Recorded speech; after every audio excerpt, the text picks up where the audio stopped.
வணக்கம் நேயர்களே, கடவுளூர் டிவி நேயர்கள் லக்ஷ்மணன் அன்பு வணக்கங்கள். இப்போ நம்ம பார்க்க போகிறது வார ராசி பலன் 19ஆம் தேதியிலேருந்து 25ஆம் தேதி வரை எப்படி இருக்க போகுதுன்னு பார்க்க போகிறோம். ஸோ நான் எப்போதும் சொல்லதான், லக்னத்துக்கு பாருங்கள், ராசிக்கு பார்ப்பது லக்னத்துக்கு பார்க்கும்போது ரொம்ப பர்ஃபெக்டாக இருக்கும். உதாரணத்துக்கு வந்து ஒரு மகர லக்னம் விருச்சிக ராசினா, நீங்கள் விருச்சிக ராசிக்கான பலன்களை பார்க்கறதோட மகர ராசிக்கான பலன்களை பார்க்கும்போது ரொம்ப பர்ஃபெக்டாக இருக்கும். அதே நேரத்தில் உங்களுடைய தசா புத்தி அந்தரங்களை வந்து கொஞ்சம் நோட் பண்ணி வச்சுக்கிட்டிங்கன்னா, ஸோ அதை வச்சு நீங்கள் பார்க்கும்போது இன்னும் பர்ஃபெக்டாக இருக்குன்றது தான் உண்மையான விஷயம். ஸோ இந்த வீடியோட எண்டில் டிப் ஆஃப் த வீக் இருக்குது, மறக்காமல் பாருங்கள். விருச்சிக ராசி. ஸோ விருச்சிக ராசிக்கு வந்து பார்த்திங்கன்னா, உங்களது ராசி அதிபதி செவ்வாய் வந்து 3இல் உச்சம். ஸோ 3இல் உச்சமாக இருக்கிறது மட்டும் இல்லாமல் அவர் வந்து 9ஆம் அதிபதியுடைய ஒரு தொடர்போடு அந்த சந்திரனுடைய சாரத்தில் இருக்கின்ற ஒரு காலகட்டத்தில் வந்து என்ன மாதிரி விஷயங்கள்லாம் நடக்கும் அப்படின்போது, உங்களுக்கு வந்து விருச்சிக லக்னமாகிறது செவ்வாய் தசாபுத்தி அந்த புதிய முயற்சிகள் இறங்குவீங்க. ஸோ அப்பா சொத்துக்கள் சம்பந்தமான விஷயங்கள், பெரிய முயற்சிகள் திங்கள் செவ்வாயில் இருக்கும். அதுக்கப்புறம் பார்க்கும்போது தொழில் ரீதியான விஷயங்கள் வந்து பெரிய முயற்சிகள், பெரிய ஒரு லெவலில் வந்து முன்னேற்றத்துக்கான விஷயங்களும் சிறப்பாக இருக்கும். அதுக்கப்புறம் பார்க்கும்போது பெருத்த லாபங்களை நோக்கி போவீங்க. கொஞ்சம் மன உளைச்சல்கள் இருந்தாலும் ஒரு பெரிய லாபங்கள் வார இறுதியில் கண்டிப்பாக கிடைக்குங்க. இது யாருக்கு நடக்கணும்போது விருச்சிக லக்னமாக இருந்து செவ்வாய் தசாபுத்தி அந்தரம் நடக்கணும், கண்டிப்பாக நடக்குங்க. அதுக்கப்புறம் பார்க்கும்போது உங்களுக்கு வந்து உங்களது 2ஆம் அதிபதியான குரு வந்து பார்த்திங்கன்னா 6இல் வந்து சுக்கிரனுடைய சாரத்தில் இருக்கின்ற ஒரு காலகட்டத்தில் வந்து நல்ல ஒரு வருமானங்கள், நல்ல ஏற்றங்கள் கிடைப்பதற்கான வாய்ப்புகள், அதுவும் மொத்தம் வேலை செய்பவர்கள் வந்து அடுத்த கட்டத்திற்கு போவதற்கான வாய்ப்பு, நல்ல லாபங்கள் கிடைப்பதற்கான வாய்ப்பும் ரொம்ப சிறப்பாக இருக்குது. ஆனால் என்னென்னா, நிறைய பிரயாணங்கள் மேற்கொள்வது கொஞ்சம் அலைச்சல்கள் இருக்கும். ஸோ அலைச்சல்கள் இருந்தாலும் நல்ல ஒரு லாபங்களை அள்ளி தருவதற்கான வாய்ப்புலாம் ரொம்ப நல்லா இருக்குது. பட் சில பேர் வெளிநாடு பிரயாணங்கள் ஏற்படுவதற்கான வாய்ப்புகள் நிறைய இருக்குது. ஸோ இதெல்லாம் யாருக்கு நடக்கும்? விருச்சிக லக்னமாக இருந்து சுக்கிர தசாபுத்தி அந்த நடக்கிறவங்களுக்கு கண்டிப்பாக இருக்கும். பிரயாணங்கள் வந்து கொஞ்சம் கவனம் தேவை.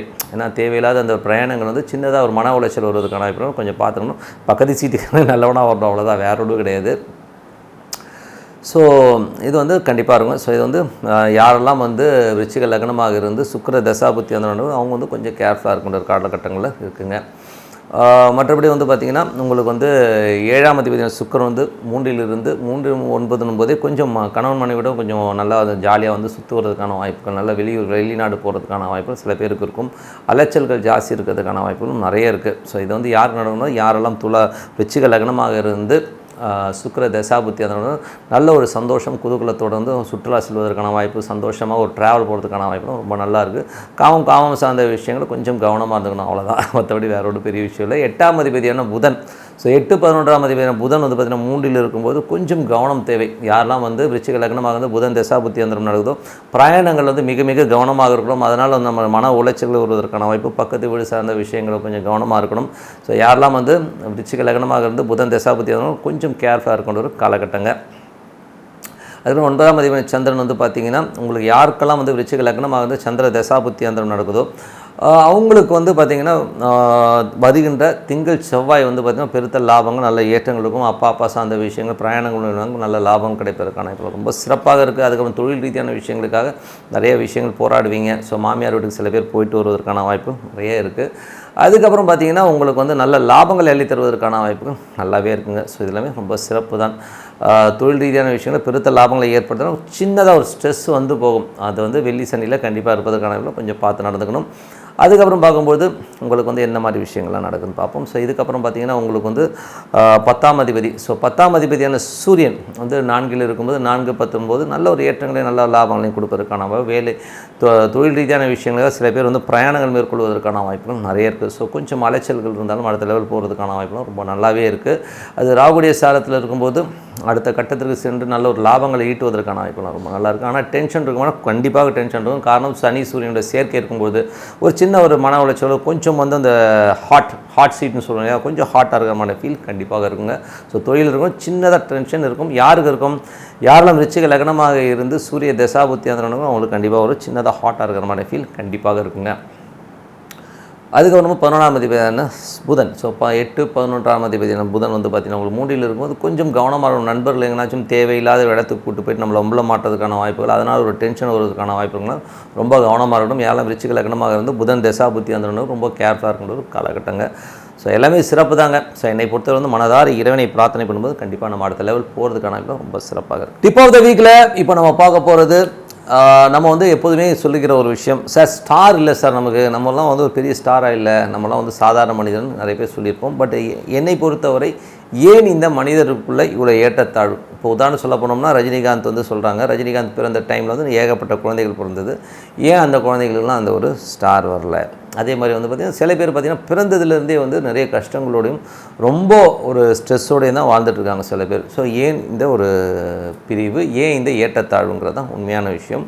ஸோ இதில் வந்து மேஜராக வந்து பார்த்திங்கன்னா அவங்களுக்கு பிறந்த நேரம். ஸோ பிறந்த நேரத்தில் வந்து பார்த்திங்கன்னா என்ன வேணால் இருக்கலாம். அதே காலகட்டத்தில் வந்து நிறைய குழந்தைகள் பாருங்கள் ஹெரிட்டரினா அவங்களுடைய வம்சாவழியில் வந்து பார்த்திங்கன்னா ஒரு சில நல்ல விஷயங்களை விதைச்சிருப்பாங்க. ஸோ அது வந்து கருவாகி ஒரு குழந்தையாக பிறகும்போது அது அதிர்ஷ்டமான குழந்தையாக பிறகு நம்பர் 1. 2வது வந்து யோகங்கள் எப்படி வேலை செய்யுதுங்கிறத பார்த்துருவோம். ஸோ அதுதான் வந்து அவனோட முயற்சிகள், அவனோட முயற்சியையும் விஷனையும் வந்து அடுத்த லெவலுக்கு கொண்டு போகிறதே வந்து அந்த யோகங்கள் வந்து அந்த ஹெரிட்டரி டிஃபால்ட்டில் வந்து பார்த்திங்கன்னா அவங்களோட தாத்தாவோ முப்பாட்டனாவோ வந்து ஒரு பெரிய ஸ்டார்டமாவோ பெரிய லெவலாக வரணுங்கிற ஏக்கத்தோடு இறந்துருப்பான். ஸோ அவனோட ஜெனட்டிக்கில் வந்து அடுத்த லெவலில் வந்து ஒரு ரஜினிகாந்தாவோ கமலஹாசனோ வரதுக்கான அந்த வெறி வந்து மேலே வந்துடுது. ஸோ இவ்வளோதான வழியை. மற்றபடி வந்து ஜாதகங்களில் வந்து பார்த்திங்கன்னா எப்படி அது ரிஃப்ளெக்ட் ஆகும் அப்படின்னு பார்த்தா யோகமான ஜாதகங்கள் உதாரணம் சொல்ல போனால் இளையராஜா. ஸோ இளையராஜா பார்த்திங்கன்னா 30 ஆண்டுகள் வந்து கொடி கட்டி பிறந்தால் எல்லாம் காலில் விழுந்தாங்க. ஸோ இதெல்லாம் நம்ம பார்த்துருக்கோம். ஸோ அதே மாதிரி ரஜினிகாந்த் சார் பார்க்கட்டும், நம்ம கமலஹாசன் சாராக இருக்கட்டும், எல்லோருக்குமே வந்து ஒரு ஸ்டார்டம் கண்டிப்பாக இருக்குங்க.